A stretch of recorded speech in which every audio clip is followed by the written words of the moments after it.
Hi church family, we're here to share about our experience and our time we spent serving the Lord in Nepal.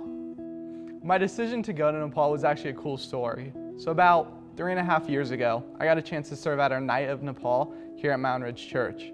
So I was serving there and hearing all the cool things that they're doing in Nepal, and I was like, I want to go to this. This sounds awesome. So I was able to go, and then I was able to see the amazing things God's doing there, and I was like, I want to go again. So that was my second time, and then this is my third, because I was like, man, God's doing such a great thing in Nepal. Like, I just have to keep on going back. My heart breaks for those people. They're doing such great things for the Lord. Hey y'all, my name's Emily. So why I decided to go to Nepal was actually 2 years ago. I had a few friends come up to me asking me, hey, are you going to Nepal? Like, you should really go to Nepal. And I was like, I don't even know where that is. Like, I had no idea. I was still in high school. So I was like, you know what, I'll think about it. Let me pray about it. These friends kept coming up to me like weekly and asking like, hey, are you coming? Are you coming? Like, you should sit on in this meeting. And I was like, okay, like, let me go to the meetings. And it ended up going, and it became very apparent that there was a reason these people kept coming up to me and asking, and that was because the Lord was calling me to Nepal. So I went 2 years ago, and my heart immediately broke for the nation of Nepal. It is a beautiful country, and the people there are just so beyond beautiful.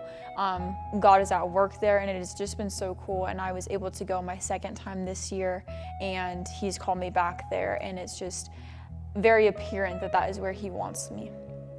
Hi, I'm Kaitlyn, and I first felt the stirring in my heart to go to Nepal around 3 years ago, and it was actually the same year that Tyler and Emily went for the first time.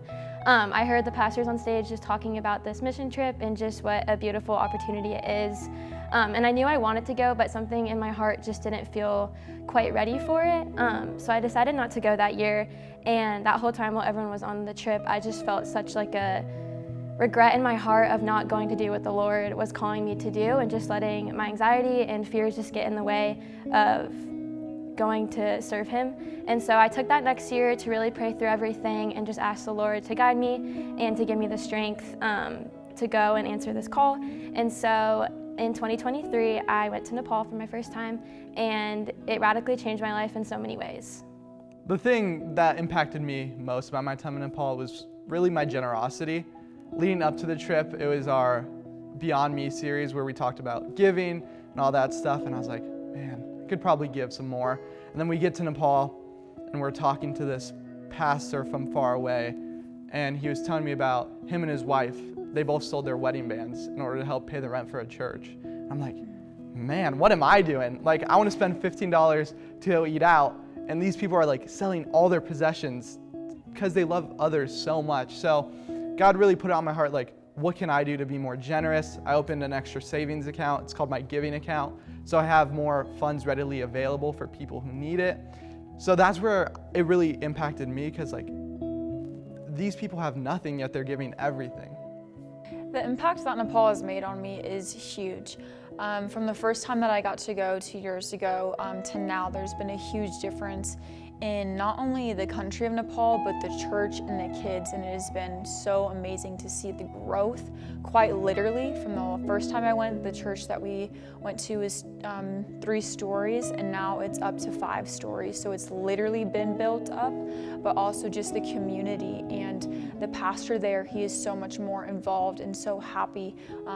We got to see that this time. Also the kids, just there's been a few kids that I've seen that, you know, the first time they just looked unwell and not happy, and this time full of joy and able to help the younger ones and just running around. And I think it also has impacted me in the sense that, kind of like what Tyler was saying, they have so little, but yet they worship with everything that they have. And coming home is just helps me to realize I have so much.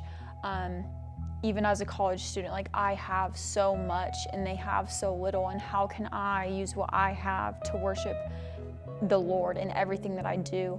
And it has really just been so cool to see those people. They're some of the most joyful people I have ever met in my life. So not only did I get to go last year, but I got to go again this year, and it kind of made a different impact on me this year. I feel like I allowed myself to be more vulnerable and really just serve with everything that I have, and these kids just fill you up with so much joy and just show you what it shows like to truly just be content in the Lord no matter what you have. And it really showed me that I'm so grateful and blessed for everything that I have, but I shouldn't make it an idol, and instead just worship the Lord with just me and my heart, and that's the only thing that matters, is how I love people and how I serve people. And yeah, just the way these kids sing and worship and just their laughter and joy is just so inspiring, and even just their parents too, that you can tell they're just wanting to grow in their faith to be a spiritual leader for their family and for those around them. And just the way that everyone in the churches just pour into each other, it really is truly just such a breath of fresh air of what just genuine faith is like. I don't think there's a tangible reason why people should go on mission trips. I think that's really a relationship thing with God. God puts it on your heart where it's like, man, these people, they need my help. Like, nothing can stop me from serving these people. So that's really a relationship thing. I wouldn't go seeking out to go on missions. I would focus on your relationship with Jesus, and then opportunity to serve will be more apparent. Kind of what Tyler was saying is missions is ultimately something between you and the Lord that you should go to and pray with the Lord about what He has for you. Missions might not look like going across the world to serve the Lord. It might look like serving in your neighborhood or serving at your local church, or even giving. All of those are huge parts of missions. So you should pray to the Lord and see what He has for you. For me, like, I started doing missions when I was 7 by making pillowcase dresses for girls in Uganda. And now at 20, I'm going to Nepal, places like Nepal, and serving Him there. But it's different for everyone. So ultimately, I think you should pray to the Lord and see what He has for you.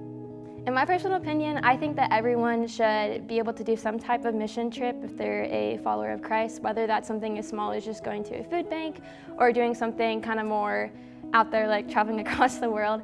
But it really does put such a different perspective and lens on your faith when you're just being the hands and feet of Jesus and just putting yourself behind the cross and just allowing yourself to just serve and give to others and for those who don't have as much as we do. And it really, nothing makes me feel closer to the Lord than when I'm serving. So I really encourage everyone to pray about it. And if you feel called to missions, continue to pray, maybe talk to someone or a mentor or someone like that about it to just encourage you on that walk in your faith.